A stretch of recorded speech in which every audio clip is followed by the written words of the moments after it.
guys. So for today's video guys, tayo po ay magdidikit naman ng ating box guys. So, yung ating gagamitin glue. Ayan po guys yung glue natin. Yung ating gagamitin na pandikit. So tara na at magdikit muna tayo guys.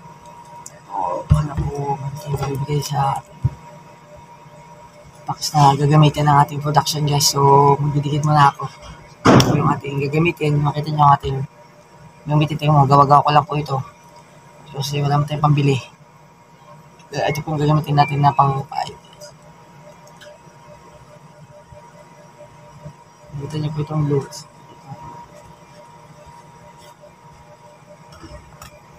So, alipugin nyo lang siya. And then, pagdidikitin lang natin siya guys. Yung ating gagawin. Dikit lang po tayo.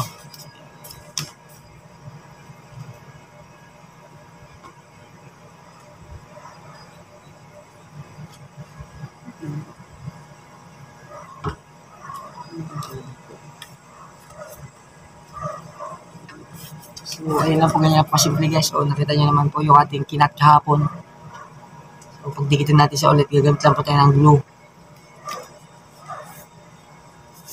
So, yung ating gagamitin guys. Yung ating gagamitin.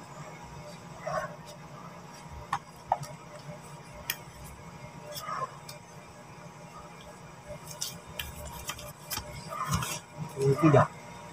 Hindi gaano makanyong cut.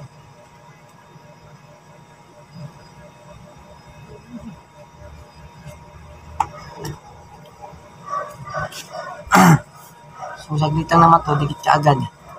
Seconds lang po is didikit na siya. Makita nyo guys yung ating box na na-slice. Yung manual cut po natin kahapon. So, idikit po natin kasi po kailangan ng production guys.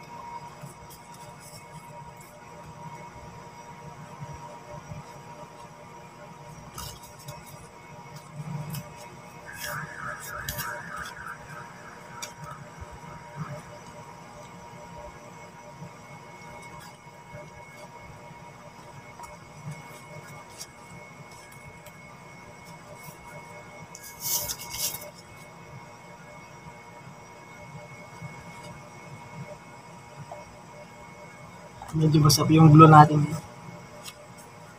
Glue ka naman kasi saglit lang, dikit naman siya kaagad. So wala pang 1 minuto, nakadikit na po siya.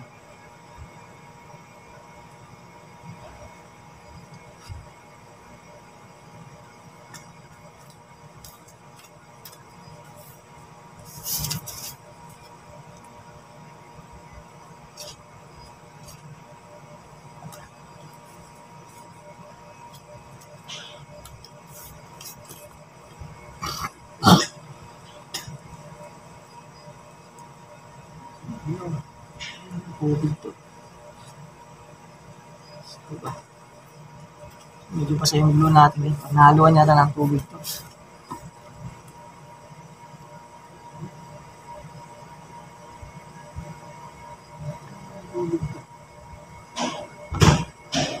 Haluan yata ng tubig yung ating glue guys.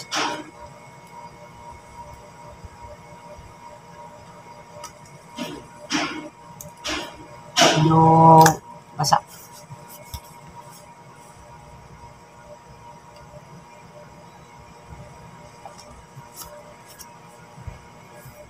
So, ganito po yung ating ginagawa everyday guys. After nating makat, so balik na natin ulit. Idikit na naman natin. So, ito kasi yung mga box na to is wala siyang available na box. So, natawag siyang special box guys. So, ni-slice natin and then balik natin siya ulit sa box ulit. Parang gano'n, double trabaho ng pero hindi naman kasi nga pag in-order po natin lahat yan, yung mga box na hindi po magkakasya sa ating warehouse guys dahil masikip lang yung pesto natin. So, nagkakaroon po tayo ng special size na box. So, yun po yung ating ginagawa na pag nagpagawa po sa ating mga operator dun sa production. So, gagawin po natin and then i-deliver po natin sa kanila. So, yun po yung ating ginagawa everyday guys pag may nagpagawa.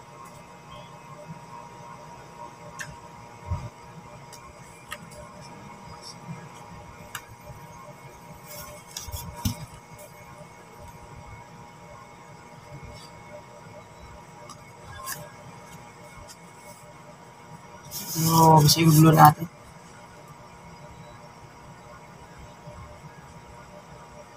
Glue na to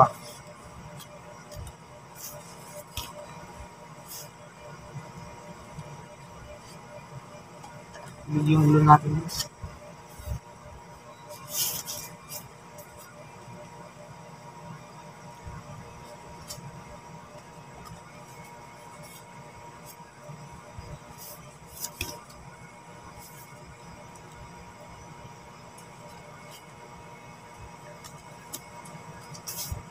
Okay mo guys to. So, madali lang siya dumikit. Pag mga ganyan, ilang minuto lang is dikit na po siya. So, ayun, box na siya ulit guys.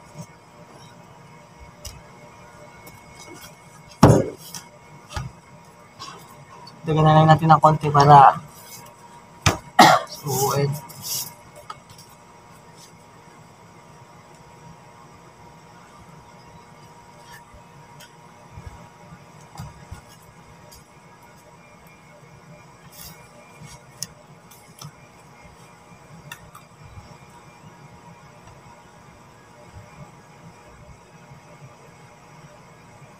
Yung medyo basa ng konti yung glue natin. Yung nakuha natin glue is medyo basa. So, hindi siya pwedeng basang-basa guys dahil pag pinahid po natin yung ginagamit natin, eh, magkakalat po yung kailangan po medyo malapot po siya para dumikit po siya kaagad. So, yung ginagamit natin glue ngayon, parang may halong tubig guys yung nakuha natin.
Makikita nyo naman guys. Pero po yung ating gamit.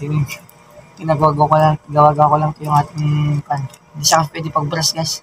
Pag-brush po yung gagawin natin. Madaling po masira. Pag nasira po yung pinakakaleke, nakakapahid. So, ito po yung ginagamit ko. Medyo maganda lang na po na bakal.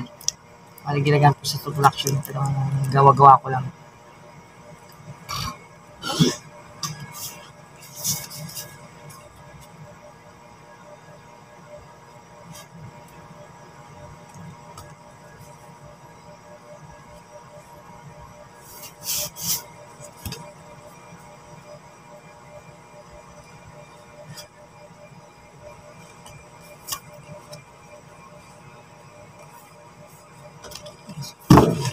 Madali lang sa guys. So, nagawa natin. Siyempre, tabi lang muna natin hanggang sa matapos. Hanggang sa mabuo natin yung pinagawa nila na bale 300 pieces po kasi itong box na to. So, nag-start pa lang ako. Naka-100 pa lang ako. So, ididikit ko na para kung sakaling kukunin nila ngayon, may bibigyan na po tayo.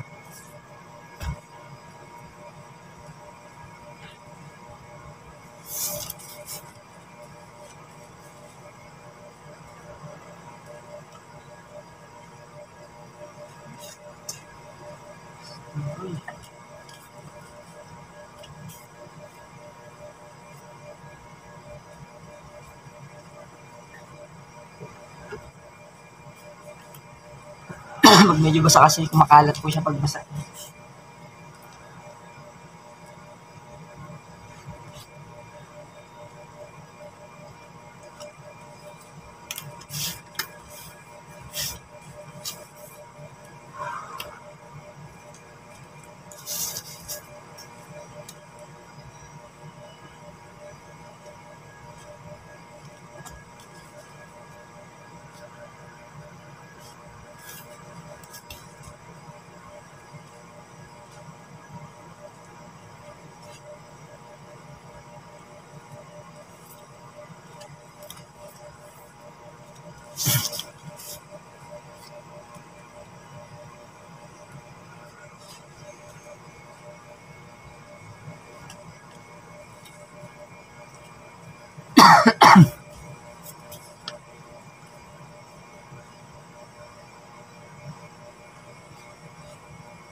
Ito kasi yung glue talaga.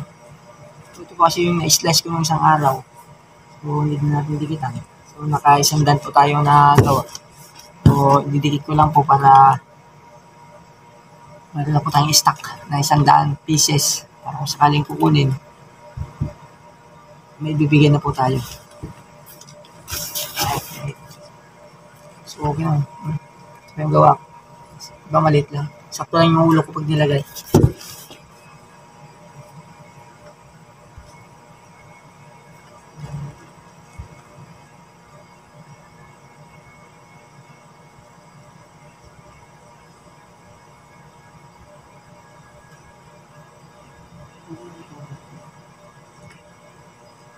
Nanigyan po talaga ng tubig.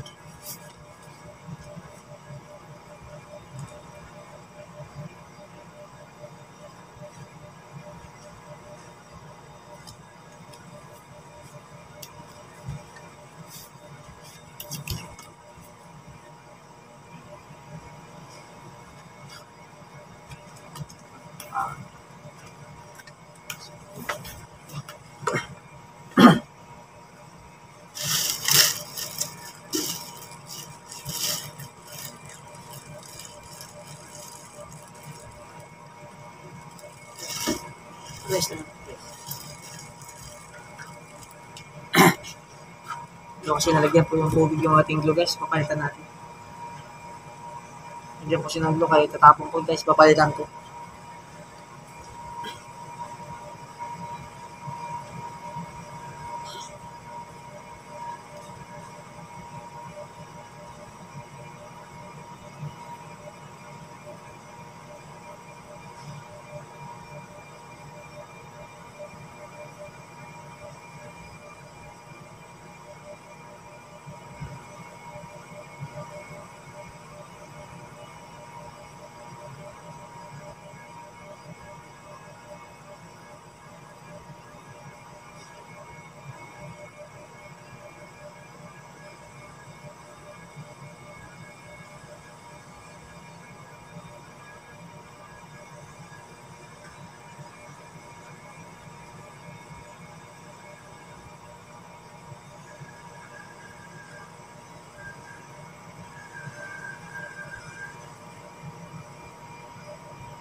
So, babalitan pa natin ating glue guys. So, medyo basa po yung ating wait.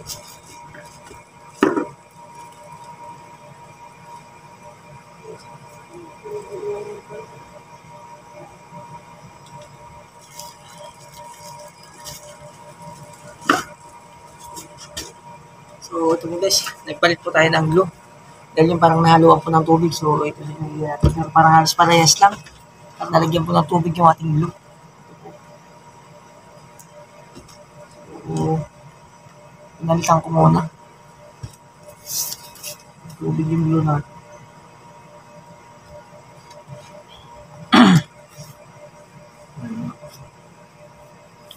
So, dikit tayo ulit.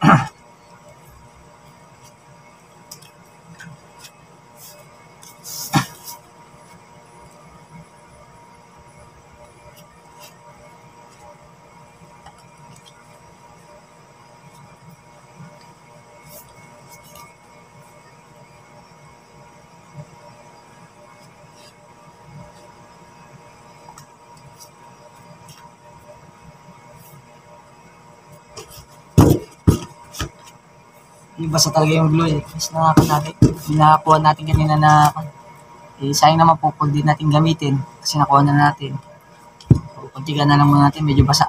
Tansyahin na lang kasi nga kumakalat pag basa yung glue.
N2X ah.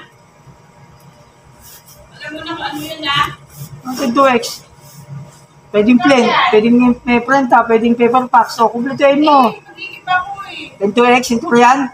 Dami-dami doon, magalit pa doon, marami doon. Doon sa pesto nyo. Kanino? Meron doon. Kanino? Doon nga sa pesto nyo. Wala na eh. Meron doon, doon babad na papunta ka doon. May mga 10-2X doon. Yan yung pwesto. Yung Kilapanga kinuha na namin. Yung kila Ate Maricel kinuha na namin. Wala na. Wala na. O di, wala na pala eh. Sige, mamaya. Mahat, may tatakbo sa panggabi.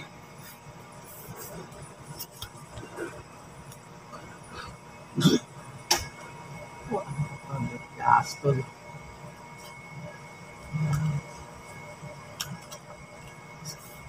Iubos na talaga yung glue natin. Hindi siya kasi medyo basa. Oh, yun ako, kalat.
ayan guys. Natapos na po yung ating first, naka-100 na po ako. So, natapos na-slice ko na 100. So, ito na po, na-edit ko na lahat. So, waiting lang muna siya. Tapos, kung mamaya kukunin, ibibigyan na natin. So, natapos ko na po. So, balit ito yung nagawa natin. At meron pa po dun sa baba. Natapos ko na i-slice and then continue natin ulit mag-slice. So, nadikitan ko na po lahat yung ating nagawa. So, ito na po siya guys. So, yun naman na to dahil nga medyo basa nga lang din kasi yung ginagamit natin na glue. So, baka may mamaya is kukunin na po yung ating ginawa guys. So, itabi lang muna natin to.